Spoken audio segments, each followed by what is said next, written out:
Alors en fait, j'ai adopté un chat car je vivais chez mes parents à l'époque, avant que j'étais en études. Et en fait, je vivais avec deux chats. Donc chez mes parents, donc forcément pour moi, c'était évident, une fois que je quitterais le foyer familial, de prendre une petite boule de poil avec moi dans ma nouvelle vie.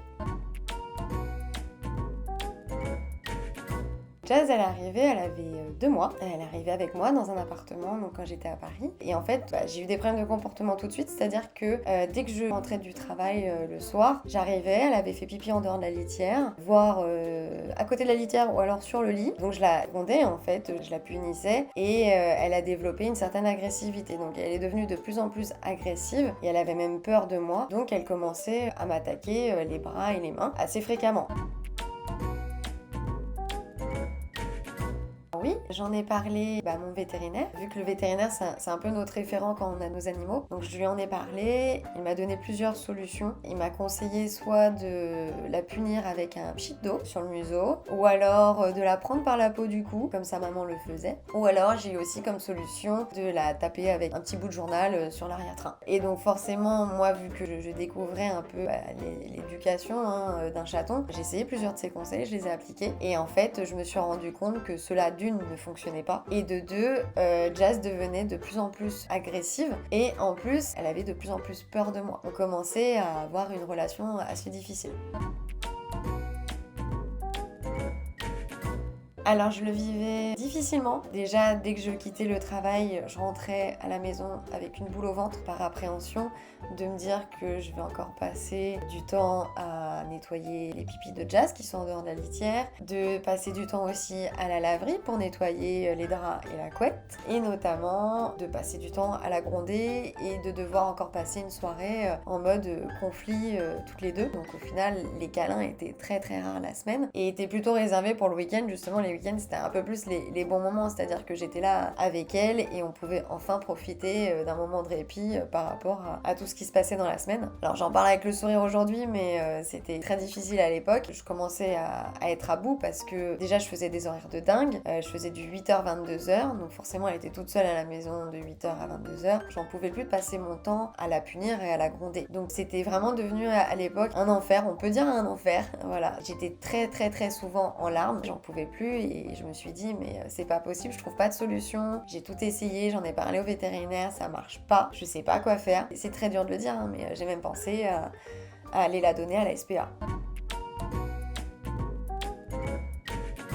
Et oui, Jazz est toujours avec moi parce que d'une, quand on prend un animal, c'est un choix qu'on fait et donc forcément, ça faisait déjà un petit moment qu'elle était avec moi et les sentiments étaient déjà là, je l'aimais cette boule de poil, donc pour moi, il était hors de question de m'en séparer et aussi par rapport au fait que je l'avais adopté et que moi, quand on fait une adoption, c'est un engagement qu'on prend envers un animal. Enfin, pour moi, voilà, une adoption, elle doit être responsable et privilégier son bien-être jusqu'au bout.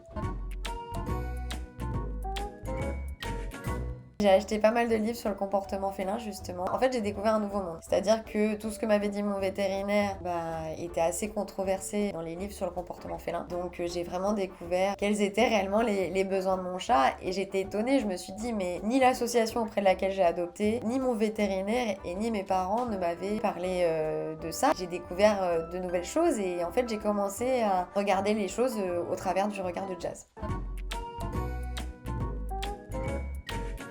J'ai mis pas mal de choses en place. Jazz avait une litière fermée à l'époque. Donc la première, ça a été d'enlever le couvercle. Et là, miracle, à cette époque-là, j'avais quasiment plus de problème de pipi en dehors de la litière. La deuxième action que j'ai mis en place, ça a été de mettre la litière dans un endroit plus calme. L'autre action que j'ai mis en place, ça a été aussi, et celle-ci, elle est pas des moindres, ça a été de réduire mes horaires de travail. J'ai même négocié une journée de télétravail avec mon employeur. Parce que je peux le faire. Et donc ce qui m'a permis d'être plus souvent à la maison avec Jazz. Et là j'ai senti quand même aussi un grand changement au niveau de son comportement. Oui, Jazz allait...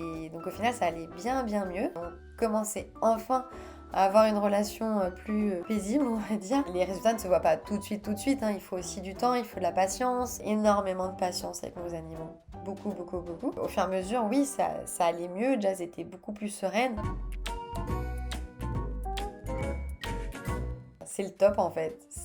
Ça va super bien. Jazz est très très bien aujourd'hui. On voit qu'elle est sereine, la relation fusionnelle elle est restée. Ça va tellement mieux que j'ai adopté un deuxième chat il y a 2 ans. Donc Odéon qui a rejoint la petite famille. Je me suis dit autant retenter l'aventure avec un deuxième chat. Et aujourd'hui tous les deux vivent très bien. Enfin ils ont tous les deux leur caractère différent. Et après avec Odéon, sachez-le, j'ai eu aucun problème de comportement avec Odéon. Alors le premier conseil que je donnerais, ça serait d'éviter, enfin vraiment le conseil que je peux donner au plus grand nombre, c'est d'éviter de punir son chat. La meilleure des punitions que vous puissiez faire pour votre chat, c'est l'ignorance. Je peux vous dire qu'il va vite comprendre parce que ça ne va pas du tout lui plaire, l'ignorance. Il va vraiment pas du tout aimer ça et il va comprendre. C'est pour ça que pour moi, l'ignorance, ok, c'est une solution plutôt que la punition, ça c'est sûr. Mais il faut surtout prendre le problème à la base. En général, quand on a un problème de comportement de la part de notre chat à la maison, c'est une manifestation de son mal-être. Et ce mal-être-là, il faut savoir d'où il vient en fait. Pourquoi mon chat me manifeste un mal-être en particulier? C'est pour ça qu'avec Micat, j'aimerais justement vous aider à trouver la cause de ce mal-être et comment le solutionner. Moi, j'aurais aimé, il y a 6 ans, de connaître déjà le métier de comportementaliste félin et de me faire aider par justement un expert du comportement. Et j'ai pas eu cette chance-là. C'est pour ça qu'aujourd'hui, j'ai créé Micat pour justement aider tous les foyers qui ont des chats ou les foyers qui vont adopter un chat. Donc déjà, mon premier objectif, c'est vraiment d'accompagner les personnes qui ont fait le choix d'adopter un chat, de les accompagner sur le mode de vie qu'ils ont aujourd'hui et d'adapter à un chat. Est-ce qu'ils sont prêts à adopter un chat? Qu'est-ce que ça implique? Qu'est-ce que c'est un chat? Et de les accompagner vraiment sur la mise en place, l'environnement qui est favorable à un chat, jusqu'à ses premières semaines d'intégration à la maison. Et si on revient à la base de la base, pourquoi j'ai vraiment créé Micat, c'est assez ambitieux, mais c'est de réduire les abandons. Faut le savoir, il y a pas mal d'abandons reliés à des problèmes de comportement. Et ça, pour moi, aujourd'hui, il en est hors de question, mais il y a des solutions avant l'abandon. Et ces solutions-là, aujourd'hui, on manque d'informations dessus. Et c'est pour ça que j'ai créé Micat. C'est pour apporter des informations sur des solutions à mettre en place avant d'en arriver à penser à l'abandon. Et également aussi préparer tout ce qui est changement de vie, de pouvoir préparer un déménagement, de pouvoir préparer l'arrivée de bébé, ou alors notamment un nouveau congénère qui arrive dans la maison, tout ce qui est changement de routine de son chat, pouvoir les préparer. Et c'est ça en fait l'objectif vraiment de Micat, c'est d'avoir un chat bien dans ses pattes.